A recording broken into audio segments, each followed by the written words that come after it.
Welcome. My name is Oliver. Let's get right into it. Is there any hope for the UK? The British people are fed up. These protests are getting larger and larger. The numbers are rising. So let's see what's been happening here recently here in the UK. Let's check it out. More than 100 people gather in Epping outside the Bell Hotel for the sixth time in a fortnight. Police have planned for this, especially given not far away a counter-protest is on its way. Strong feeling on both sides. Smash the far right. It's so bad in the UK now.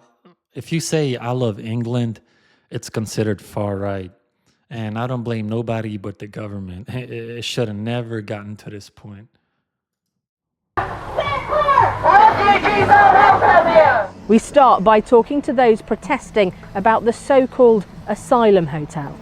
I've come with my grandson today because my daughter lives just down the road there and she's got 6 children that are not safe, but that migrant hotel is still open, as in all these migrants. They're asylum seekers though, aren't they? So they're people that are deemed to be unsafe in their country, may have gone through horrendous stuff, brought here. What do you say to people that say that? The ones that have come from France have come from a safe country. There ain't no war in France. They could have stayed there. Why have they come here? Why is it just middle-aged, fighting-age men just being put in hotels, walking around? I mean, I never see any women. We want our kids to be safe. Yeah, I'm a single parent, so yeah, I've come down here from a father's point of view. The movement that's happening, everyone across the country has had enough. Some protesting are local and living here, but not all of them. The people from Great Britain and the people that are really concerned about what's going on, this is our only option. and where have you come? See, the British people, they're so desperate just for their voices to be heard. And the government has been turning a blind eye to this for the past 10, 15 years. And just here recently, the last 2 years is when these protests are getting out of control because the crowd sizes are getting bigger by the day. They're just so desperate to be heard. I've come from Coventry. I'm not there to cause trouble. I'm there to let people know that we are here because we are concerned. The catalyst for their protest, an alleged sexual assault of a 14-year-old girl in which an asylum seeker from Ethiopia was charged. It's been largely peaceful so far today, but at least 10 have already been charged after violent scenes over the last fortnight. When refugees are under attack, what do we do? Stand up, fight back! Counter-protesters, separated from the rest by police, say they I mean, the UK is so divided. I mean, you have two different crowds.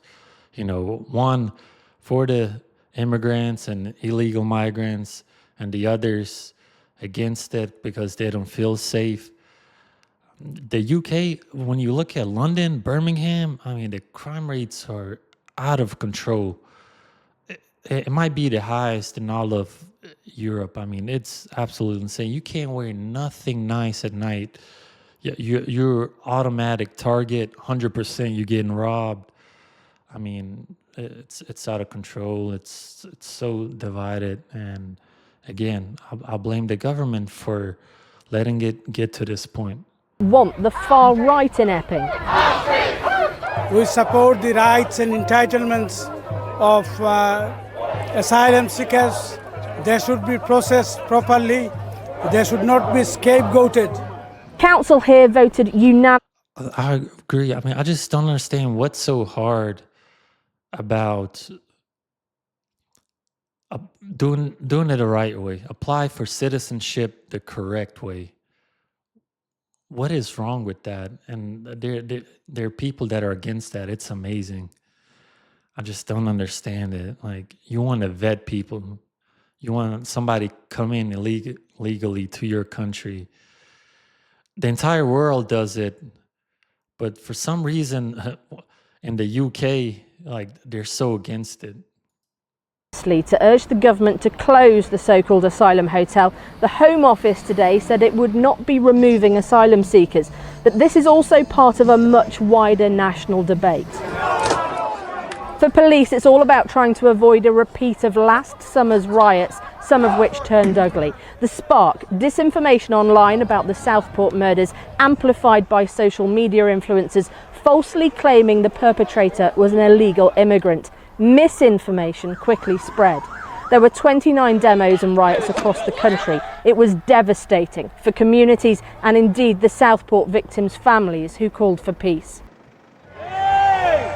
This year has seen protests already at hotels both in Canary Wharf and in Norwich.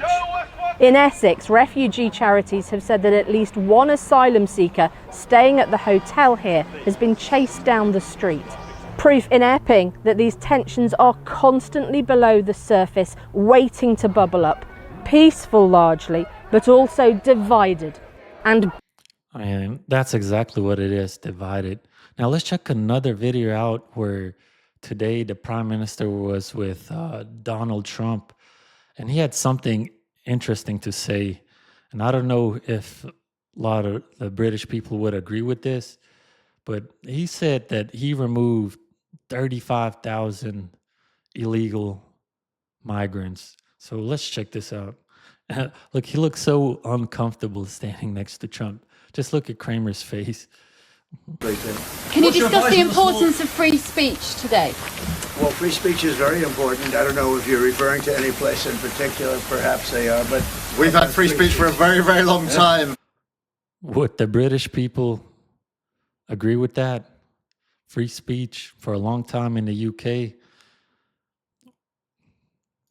So we're very proud about that. Well, what's your advice on the small boats crisis, Mr. President? How would you deal with it?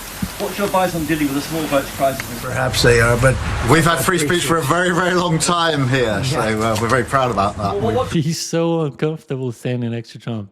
So look at his face. What's your advice on the small boats crisis, Mr. President? How would you deal with it? What's your advice on dealing with the small boats crisis in this country? What is it? The small boats it's about the boats coming over the channel, so we're taking a lot of action to stop people coming over the channel who shouldn't be here, stopping them coming in the first place. Well, look, immigration is a big factor, and I think, frankly, if they're coming from other countries and you don't know who they are, and are they coming from prisons? We have them where they came in from prisons. We're moving them all out. We had a border last June, just recent, last month. We had 0 people come into the country, 0, other than coming through legal means. If you're stopping immigration and stopping the wrong people, I give my hats are off to you. You're doing not a good thing, you're doing a fantastic thing. So I know nothing about the boats, but if the boats are loaded up with bad people, and they usually are, because, other countries don't send their best. I mean, let's be honest. Engineers, doctors, lawyers, they're not coming on boats. They send people that they don't want, and they're not stupid people, and they send the people that they don't want. And I've heard that you've taken a much stronger stance on immigration. Yeah, we've done a lot of work stopping them coming. We just signed an agreement to return them, and we've returned 35,000, in fact, under the first year of this Labour government. Right there. He said he returned 35,000. And I've tried to look this up because I've been keeping up with what's happening in the UK for the past few years. So I looked it up, and I could only find one article that mentions anything about 35,000 illegal migrants being deported. But when you look it up, this article is from today, July 28th, and it just talks about what the Prime Minister said, 35,000 illegal immigrants in the first year of his party. I mean, there's nothing more. Like, this is the only article I could find. So I don't know how true that is. I don't know if the British people will agree. I don't think they will agree. But regardless, I mean, the UK really is in a mess, and these crowd sizes are just going to keep getting bigger. I really hope that the government gets their act together and makes the UK great again. The UK has so much potential. It's beautiful, and it's just sad to see where it got. And I don't blame nobody but the last few prime ministers. It's just been a blind eye. So thank you for watching, and I'll catch you on the next one.